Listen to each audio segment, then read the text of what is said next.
Hello everyone, here I'm back from the video lecture, and today we're going to discuss the case scenario that basically is a neurological case.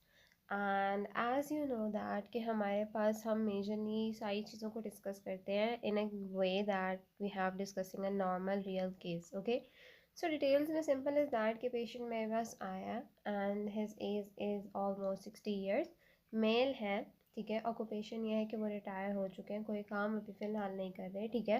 Hand dominance right है। Okay, of course hand dominance इसलिए पता करते हैं ताकि हमें पता चले कि ओके पेशेंट का कौन सी साइड डोमिनेंट है और अफेक्टेड साइड अब इस टाइम कौन सी है। सो उससे टास्क रिलेटेड आपको आइडिया हो जाता है ओके कितने टास्क अफेक्ट होते हैं, ठीक है। सो हैंड डोमिनेंस इसीलिए पहले पता कर ली जाती है, ठीक है। आफ्टर दैट हमारे पास जो चीफ कंप्लेन के साथ पेशेंट आया था ना, वो ये था कि वीकनेस हो गई थी right side of the body, ठीक है। Right side of the body में वीकनेस थी, वॉकिंग में डिफ़िकल्टी आ रही थी, स्पीच बिल्कुल स्लर्ड हो चुकी थी, ठीक है।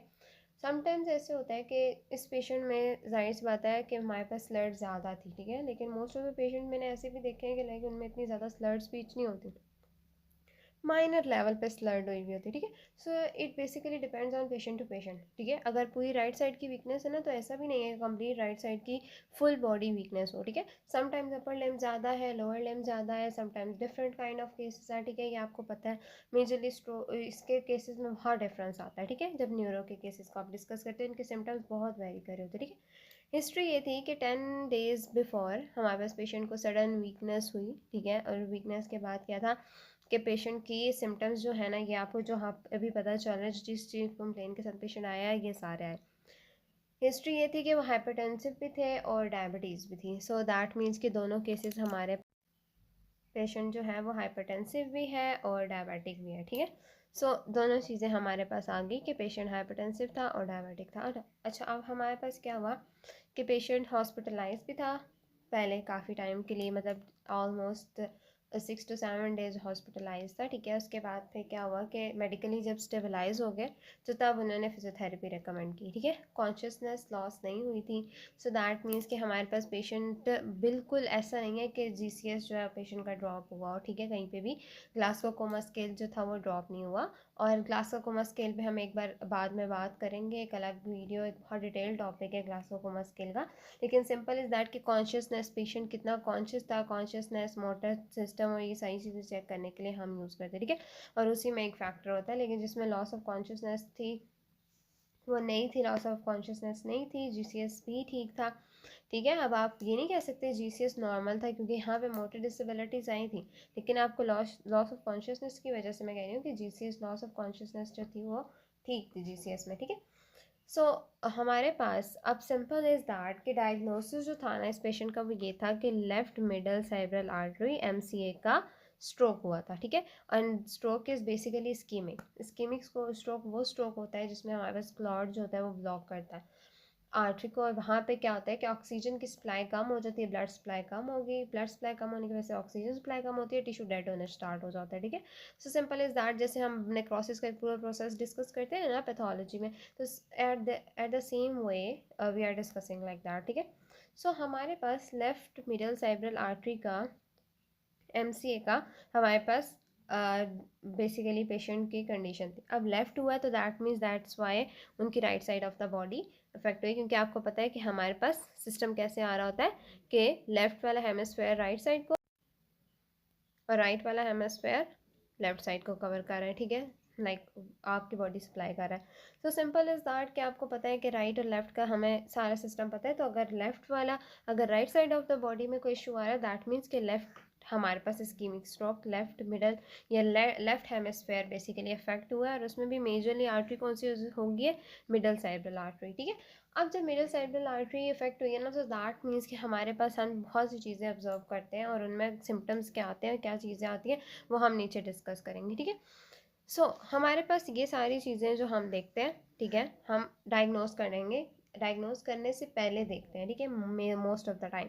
लेकिन क्योंकि हमारे पास यहाँ पे ऑलरेडी पेशेंट मेडिकली क्लियर हो चुका था, पेशेंट डायग्नोज था, सो दैट्स वाई कि हमारे पास डायग्नोसिस पहले आ गया, ठीक है। सो आफ्टर दैट कि हम ये देखेंगे कि अब हमारे पास जो डिफॉर्मिटीज़ के साथ पेशेंट आया उनको, जिनको हमने ट्रीट करना है एज अ फिजियोथेरेपिस्ट, वो क्या क्या है, ठीक है।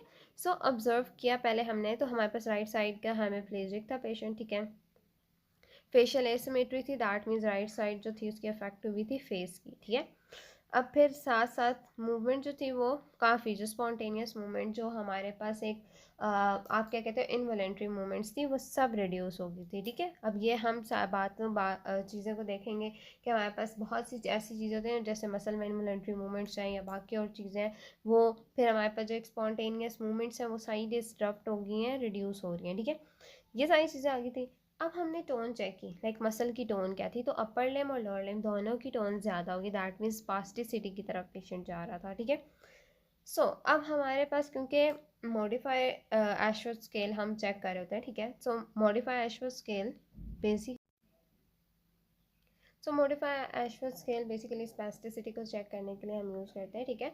So for that modify Ashworth scale का हमारे पास या तो ग्रेड 1+ आता है या 2 आता है, ठीक है। इसमें सिंपल इज दैट 1+ में ना थोड़ी मसल टोन स्लाइटली इंक्रीज हुई भी होती है और some kind of minimal resistance जो होती है हमारे पास कुछ एरिया ऑफ मूवमेंट में आती है, और 2 में हमारे पास थोड़ी सी ज़्यादा लाइक मॉडरेट आप कह सकते हो हमारे पास आती है, और मोस्ट ऑफ द केसेस में through out the range of motion जो है ना वो रेजिस्टेंस हमें फील हो रही होती है, स्पास्टिसिटी हमें फील हो रही होती है, सिंपल इज दैट, ठीक है। स्पास्टिसिटी है क्या, जैसे आपको पहले भी बताया, पहले भी मैं काफ़ी बार ये चीज़ें डिस्कस कर चुकी हूँ बहुत से केसेस में, लेक्चर्स में, कि हमारे पास स्पास्टिसिटी तब होती है जब हमारे पास टोन एक मसल की बहुत इंक्रीज हो जाती है और वो स्टिफनेस की तरफ लेके जाती है आपके मसल को, ठीक है। फ्लैसिडिटी तब होती है जब आपका मसल एक नॉर्मल टोन से कम हो जाता है और वो इतना वीक होता है, इतना नरम होता है ना, अगर आप किसी पेशेंट की बॉडी को मूव करा के देखोगे तो आपको पता चलेगा इतनी फ्लैसिड हो जाती है ना, मतलब आप ये समझो कि बहुत नरम, बहुत नरम। और स्पास्टिसिटी बिल्कुल ऑपोजिट, बहुत हार्ड। अब इसमें रिजिडिटी भी आती है, वो हम काफ़ी और कॉन्सेप्ट्स होते हैं जो बाद में डिस्कस करेंगे, सिंपल इज दैट आपको कॉन्सेप्ट बताने के लिए किया ताकि लेक्चर बहुत ज़्यादा लंबा ना हो जाए, ठीक है। पावर जैसे हम चेक करते हैं नॉर्मली, ठीक है, अपर लिम की 2/5 है और लोअर लिम की 3/5 है। MMT करके आप चेक कर सकते हो, सिंपल एज दैट कि आप चेक करोगे मोटर की मसल की पावर, और अपर लिम में 2/5 आई थी और लोअर लिम में 3/5 on the right side. Always remember हम ये राइट साइड की बात करें सारी, सो ये सारी सिम्टम्स राइट साइड पे आ रहे हैं, ठीक है। रिफ्लेक्सेस राइट साइड के डीप रिफ्लेक्सेस बहुत ज़्यादा थे, और प्लांटर रिफ्लेक्स जैसे बेबिंस्की साइन जो था ना वो पॉजिटिव होता है। Babinski sign simple is that कि हम चेक करते हैं ना फुट के ऊपर प्लांटर होता है, प्लांटर साइड पे आप बैक वाली साइड पे आपकी ज़मीन के साथ जो आपकी फुट टच होता है ना, जो साइड ज़मीन पे टच हो रही होती है बेसिकली वहाँ पे चेक करते हो। और आप सिंपल इज दैट कि मैं आपके फुट पे आप बस फिंगर्स को मूव करते तो पेशेंट का एक नॉर्मल रिस्पांस क्या होता है, अगर मैं यहाँ पे मूव करूँगी तो हमारे पास पेशेंट का नॉर्मल रिस्पांस क्या होगा कि फिंगर्स जो होंगी वो फ्लेक्शन की तरफ आएंगी, ठीक है, फिंगर्स क्या होंगी फ्लेक्शन की तरफ आएंगी। लेकिन जब बेबिंस्की साइन पॉजिटिव होता है ना तो हमारे पास ये एक्सटेंशन की तरफ आपकी मूवमेंट्स जाती हैं, ठीक है। तो सिंपल इज दैट कि बहुत सी ज़्यादा बहुत चीज़ें होती है जो इसमें अफेक्ट हो रही होती हैं, जिसमें आपके पास रिफ्लेक्सेस भी आते हैं उनमें। फिर सेंसरी आपको पता है कि लाइट टच हो या प्रोप्रियोसेप्शन हो, दोनों की परसेप्शन बहुत कम हो जाती है, पेशेंट फील नहीं कर सक रहा होता, ठीक है, बहुत कम हो जाती है, ठीक है। आफ्टर दैट मेजर हमारे पास जो इफेक्ट आता है बैलेंस और गेट के ऊपर आता है, फेयर आ रही है, सिटिंग और स्टैंडिंग बहुत पुअर हो जाती है। गेट आपके पास सर्कमडक्शन पैटर्न में आता है। अब सर्कमडक्शन पैटर्न ये होता है कि मैं आपको सिंपल बताती हूँ कि हमारे पास हमारे पास क्या होता है ना, जैसे एक नॉर्मल बंदा चलता है, कैसे चलता है कि वो एक नॉर्मल, उसका आपको पता है गेट का पैटर्न होता है।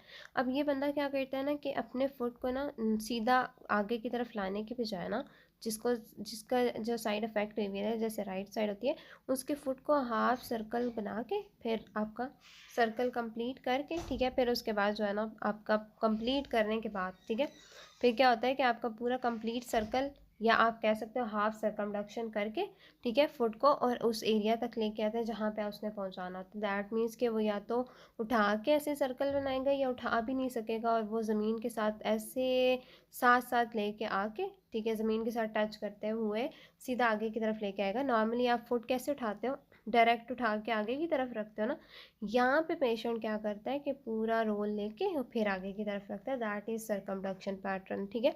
इसको आप सर्कमडक्शन पैटर्न कहते हो। और ये गेट आप जैसे पेशेंट रूम के अंदर एंटर होता है ना, आपको वहीं पे पता चल जाता है कि पेशेंट को इशू हो सकता है, ठीक है।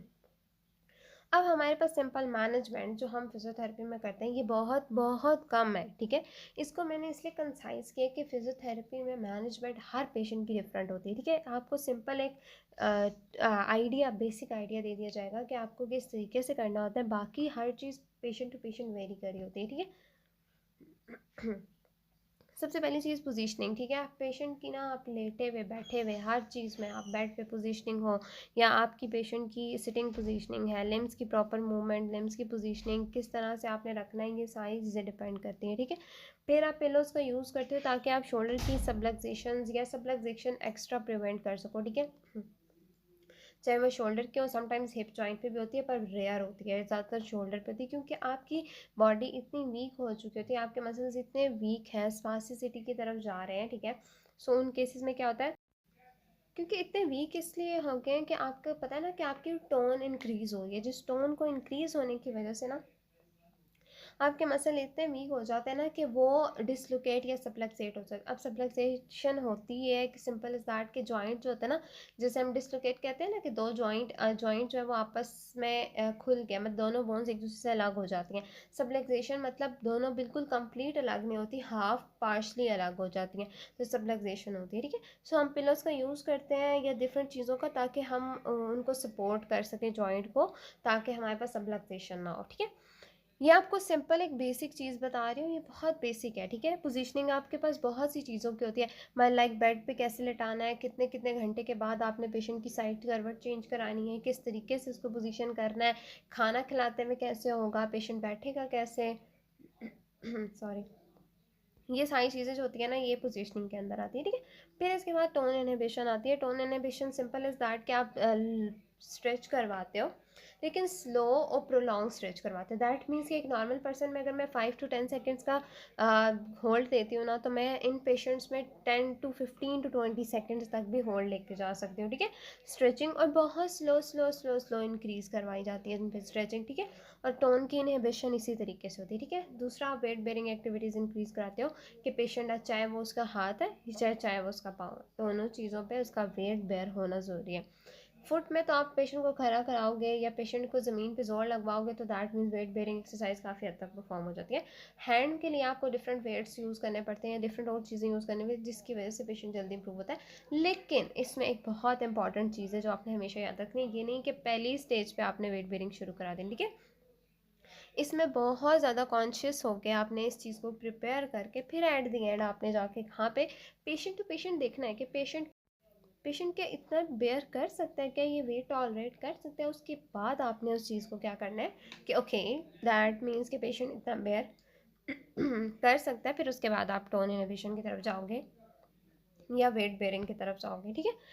सो इसके बाद motor education like task oriented training. Patient ने खाना खाना है, पेशेंट ने चलना है, पेशेंट को डिफरेंट और टास्क क्या हो सकते हैं कि पेशेंट वॉक करना चाहता है, ठीक है, पेशेंट कपड़े पहनना चाहता है, पेशेंट बाल कंघी करने चाहते हैं, ठीक है। ये सारी चीज़ें पेशेंट अपनी डेली एक्टिविटीज़ में स्मॉल स्मॉल वॉक्स करना चाहते हैं, तो ये टास्क ओरिएंटेड ट्रेनिंग होती है। और ये task oriented training that means कि मैं उसकी वो जो स्पून है ना, ठीक है, जैसे मैं यहाँ पे अब पेन उठाना चाहती हूँ ना, ठीक है, तो ये पेन उठाना एक टास्क है, ठीक है। सो दैट इज़ वाई कि मैं आप कहूँगी कि पेशेंट अगर खाना खाना चाहते हैं तो उसको वो स्पून उठाने से लेके फीड करने तक, अपने मुंह की तरफ लेके जाने तक, वो सारी टास्क ओरिएंटेड ट्रेनिंग जो है वो करवानी है, ठीक है।